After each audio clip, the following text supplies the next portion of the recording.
Hi, I'm Dave Watson. I was attacked by a rabid animal, and this is a continuation of the Brunswick TV3's series on rabies. And today we're here at Midcoast Hospital, and we're talking with the hospital's doctor who has custody or in charge of infectious diseases.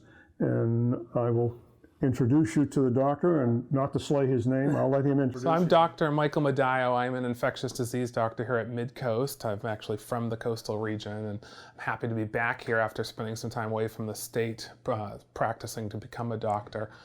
So what we're really going to be talking about today is what to do when you're potentially exposed to rabies, as David was this past summer.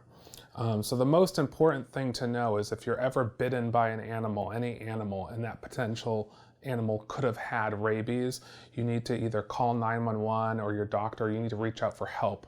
Those people, particularly if you call like the local police department, they're going to be able to walk you through what your risk for acquiring rabies was and able to recommend if you need treatment or not. If you do need treatment, it's important that you get treatment as soon as possible. You should not delay if you've been potentially exposed to rabies. Although it can take a long time to develop rabies, the disease, once you've developed symptoms of rabies, it is essentially a 100% fatal condition. Whereas if you get essentially treated immediately after the bite, or as soon after as possible before you have any of those symptoms, it's an entirely preventable disease. So the first step after you've been potentially exposed to rabies is to call 911.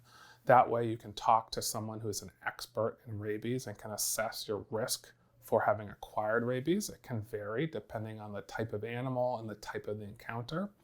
If your risk is high enough, what that person will likely tell you to do is to go to the emergency room. That can be here at Midcoast, where our emergency room is equipped to deal with these types of situations. You'll be evaluated by a provider in the emergency room where they can look at the wound. Most likely, we need to clean the wound very carefully to get any sort of bacteria or any type of material out of the wound that you could have got contaminated with when you were bitten with the animal. And then the treatment, the post-exposure prophylaxis we call for rabies, is an injection of something called immune globulin that goes into the wound itself. So if you're bit on the hand, this is an injection into the hand. What immune globulin is it's kind of a booster for your immune system to help you fight off the potential rabies you were infected with. Additionally, you'll get the rabies vaccine. This is a vaccine, just like most other vaccines, it's injected into the arm. You get it the day you present to the emergency room initially, and then you need 3 more doses. You don't have to go back to the emergency room for that. You can actually go to an urgent care, such as the Midcoast walk-in clinic over at the station, and you get that second vaccine on day 3, so 3 days after the first vaccine. Then you get a third vaccine on day 7, 7 days after the initial vaccine, and then the last vaccine on day 14. If you do all of that, your risk of contracting rabies is essentially 0%.